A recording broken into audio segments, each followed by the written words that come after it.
kami dari kelompok 4 akan membahas tentang penyakit saluran pernafasan. Sebelum kami masuki pembahasan tersebut, kami akan memperkenalkan diri kami terlebih dahulu. Perkenalkan, nama saya Noria Finia. Saya Nia Purnama Fadila. Saya Fikri Danansyah. Saya Rizka Saki Amanda. Saya Mendetus. Perkenalkan, nama saya Natasha Jalina. Di sini kami akan membahas tentang Sinusitis dan asma.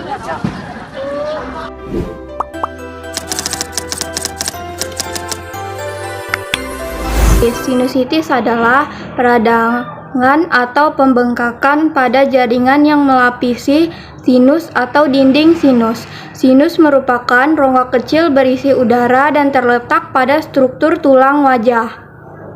Gangguan ini dapat membuat lendir tipis yang mengalir keluar dari saluran hidung. Sinus bisa tersumbat karena berisi cairan, sehingga bakteri tumbuh dan menyebabkan infeksi. Saat terinfeksi, rongga ini akan terisi lendir dan terjadi pembengkakan akan pada selaput lendir sehingga membuat sumbatan.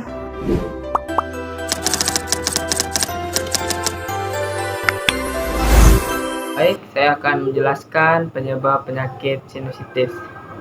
Sinusitis disebabkan oleh pembengkakan dinding dalam hidung akibat virus atau reaksi alergi yang masuk dari saluran pernapasan atas. Kondisi ini mendorong sebuah bakteri atau kuman semakin berkembang di rongga sinus dan menyebabkan infeksi. Dan gejalanya berupa hidung tersumbat, hidung beringus dengan berwarna kuning atau ada hijau-hijau dan bertekstur kental. Dan ada juga sakit pada tenggorokan, batuk, nyeri pada bagian belakang mata, bagian hidung, bagian pipi atau dahi. Dan ada juga sakit gigi dan sakit pada telinga dan berbau mulut, dan adanya penurunan indera perasa dan indera penciuman, adanya demam dan mengalami kelelahan.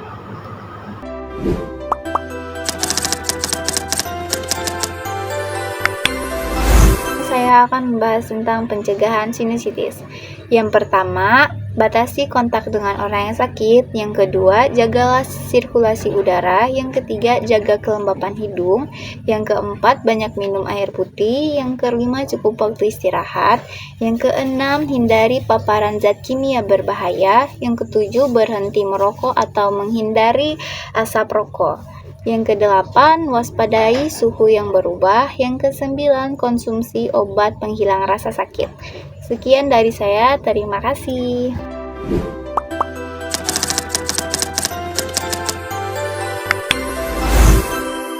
Oke, di sini saya akan menjelaskan pengertian tentang asma.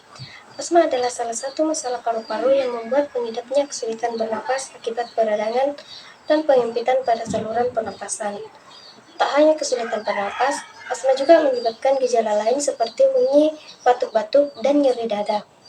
Saluran pernapasan pada pengidap asma lebih sensitif dibandingkan dengan orang lain tanpa asma.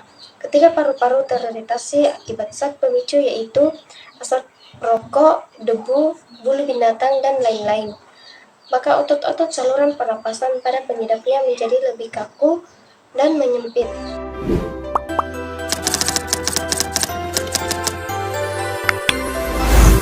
Ya, baik. Di sini saya akan menjelaskan tentang penyebab penyakit asma. Kondisi ketika saluran udara meradang sempit dan membengkak dan sehingga menghasilkan lendir berlebihan sehingga menyulitkan pernafasan. Asma bisa ringan atau bisa juga mengganggu aktivitas sehari-hari. Dalam beberapa kasus, kondisi ini dapat menyebabkan serangan yang mengancam jiwa. Gejala penyakit asma dapat menyebabkan kesulitan bernafas, nyeri dada, batuk dan nafas berbunyi. Gejala terkadang menjadi parah. Gejala lain, batuk berat, batuk ringan, batuk berdahak, batuk kering, batuk di malam hari, atau selama berolahraga atau kronis. Pernafasan sesak, sulit bernafas, bernafas dengan cepat, bernafas melalui mulut, infeksi saluran pernafasan yang sering terjadi, nafas cepat atau nafas pendek. Saat malam juga umum tekanan dada, bangun lebih awal, detak jantung cepat, iritasi tenggorokan, atau kegelisahan.